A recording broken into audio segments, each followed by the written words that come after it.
Bravery is not fun. You might, like me, look at the world right now and see a lot of scary things. And you might think of a quote that I remember being very popular on Twitter that goes something like, "If you ever wondered what you would have done in 1930s Germany, now is your time to find out." We are not in 1930s Germany. We are in 2025 in the United States. It's not the same, and that's important. But still, we see much that is quite disturbing. Our neighbors should not be getting grabbed off the street by masked police who are racially profiling. The National Guard should not be occupying DC or other cities as they're promising. The director of the CDC should not be fired because she believes in science. We know this is not right. Like any compassionate observer of a disaster, we have to be asking, what can we do? And there are many answers to that question. We could try to put the fire out. We could cry out, "Look, there's fire," and try to get help. We could treat people who have been hurt and make sure they have what they need. We could provide moral and logistical support for firefighters. We could try to prevent terrible things from ever happening again. But what I believe is most important is that we join together in a community of people who will dream of better possibilities and connect over that shared dream. As social justice coordinator, people often ask me for activities. But I think more than activities, peace, prosperity, and all the possibilities well beyond the world of fascism, and yes, we can dream of this, requires companions who we can share the road with. With those companions, we can do activism, but what's most important is not the petitions we sign or the crowds we gather in or who we try to influence. What's most important is that we are resilient.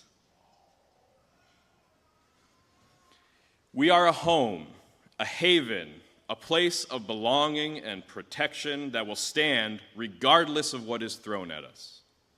To be this resilient community, we must share the beauty and wonder that is our birthright on this earth, and that is what is worth protecting. I remember talking to a very dear friend. We were part of an activist group in 2016. We believed in the beauty of people and the potential of people and in people who were being threatened by white supremacist hate. Among our actions, we went to Charlottesville to oppose the infamous Unite the Right rally, where a car driven by a neo-Nazi drove into the crowd, injuring 35 people and killing Heather Heyer. My friend was a medic who provided life-saving assistance when that happened. And she and I were later in her backyard discussing the meaning of life. She asked me, "When are we going to have time to figure out what this is all about? I mean, we're on this rock, flying through this vast ocean of emptiness. Isn't that weird? What is this about? This life is confusing and scary and wonderful, and it's normal because it's just what we know, but it's also so incredible when you take a moment to think we are the recomposed elements of stars sitting on a rock, hurtling faster than we can imagine around a super hot ball of gas floating in the nothing. What is this?" I said, "And why are there Nazis on this rock?"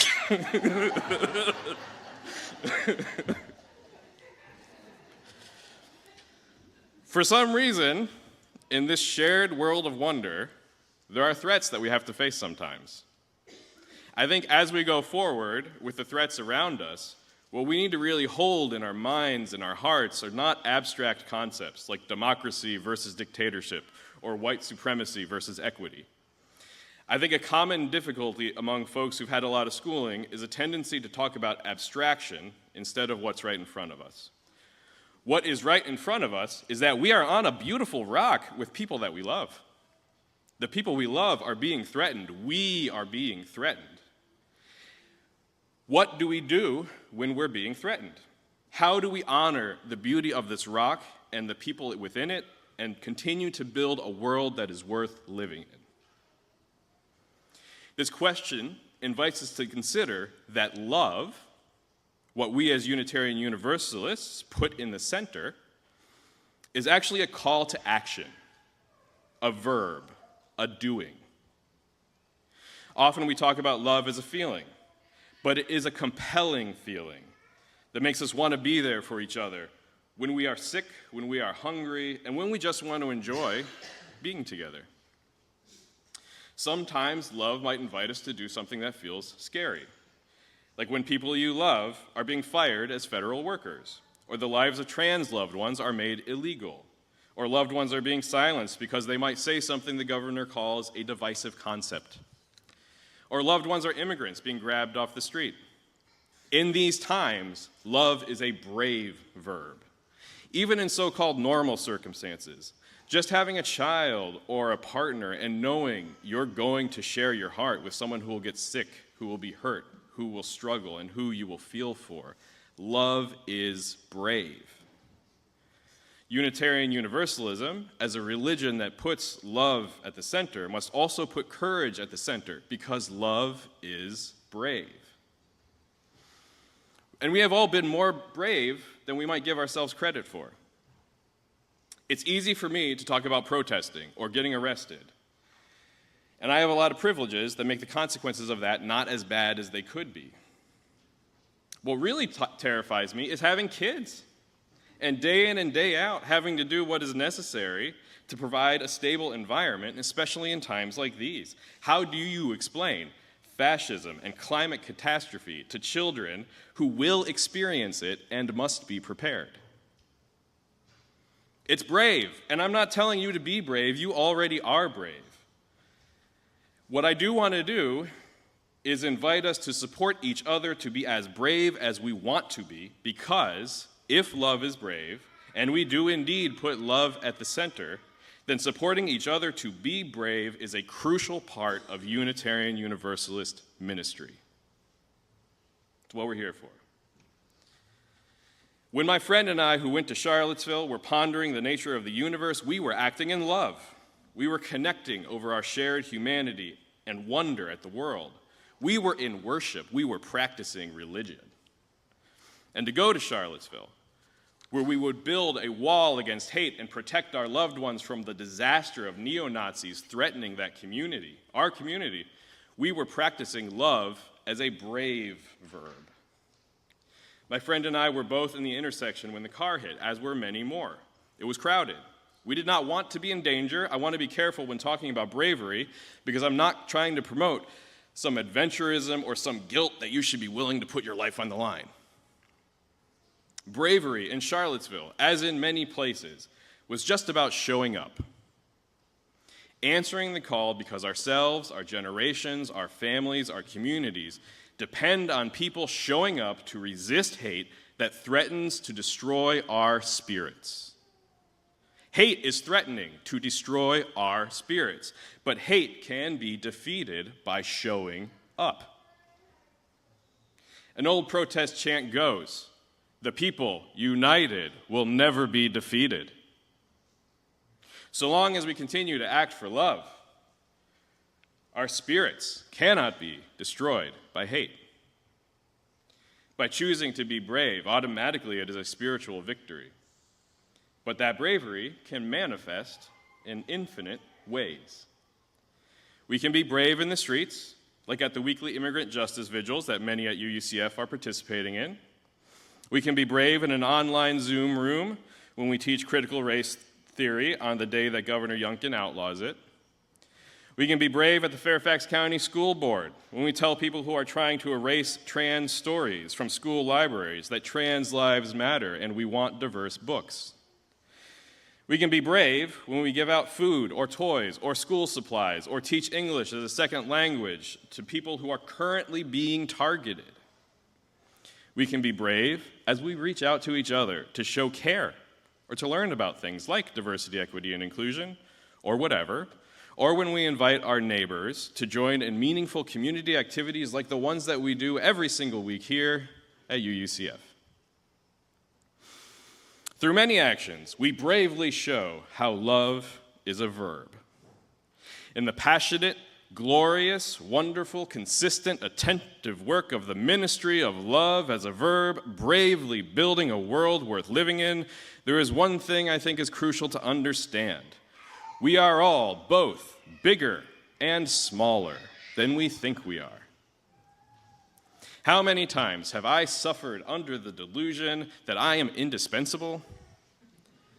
That somehow I'm some key player in a scheme that is so big to me, but really, honestly, few people know anything at all about it.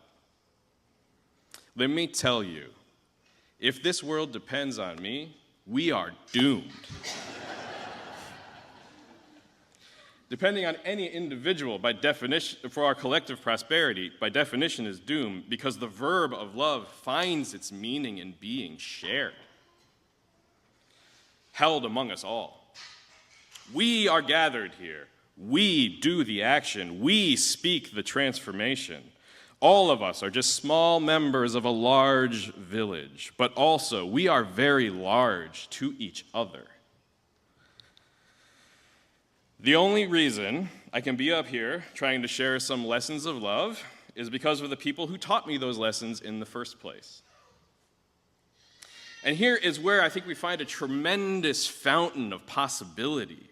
When we embrace love as a verb, we embrace the ability for all of us to learn from each other's example, and that is a glorious wildfire.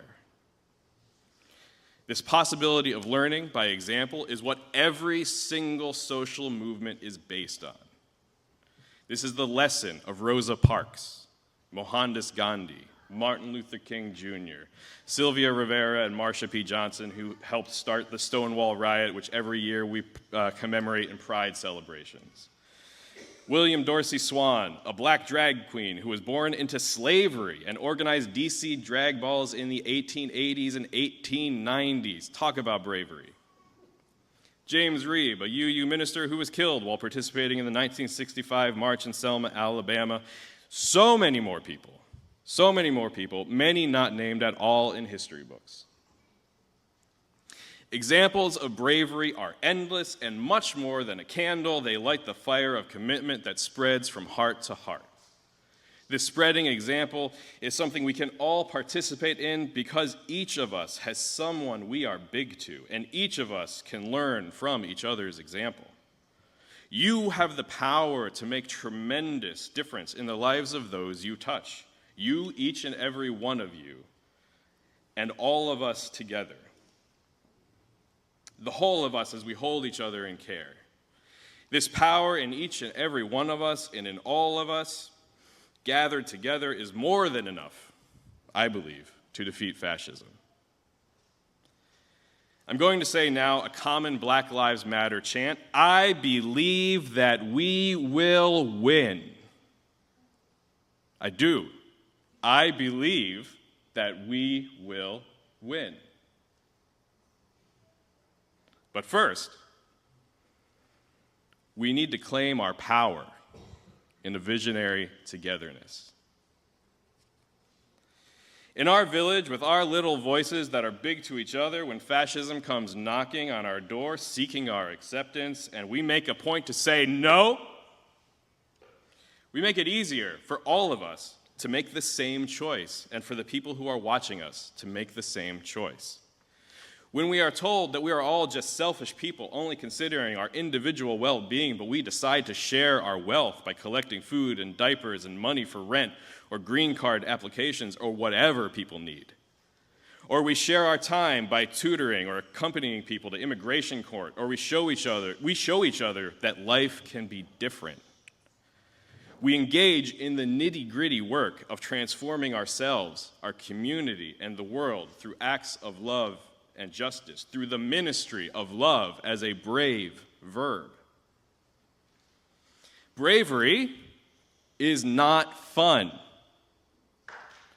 Bravery, in the large scope of history, is also what will protect us. Being brave in a loving, caring, non-coercive way means that bravery is never an obligation. It is not fair or just to expect bravery, especially if we think we have to do it alone, because we don't have confidence that others will have our backs or will follow up in solidarity. Meaningful bravery is not an individualistic act of self-proving. It is a communal commitment to live our values in the face of what threatens us. It is an act of love to the rock we are on and the people we care for. It is an act that says, I love you enough to take a risk with you. So, my fellow Unitarian Universalists, do we love this rock, and do we care enough about each other to say, I will take a risk with you? Thank you. I'm glad you got that wasn't a rhetorical question.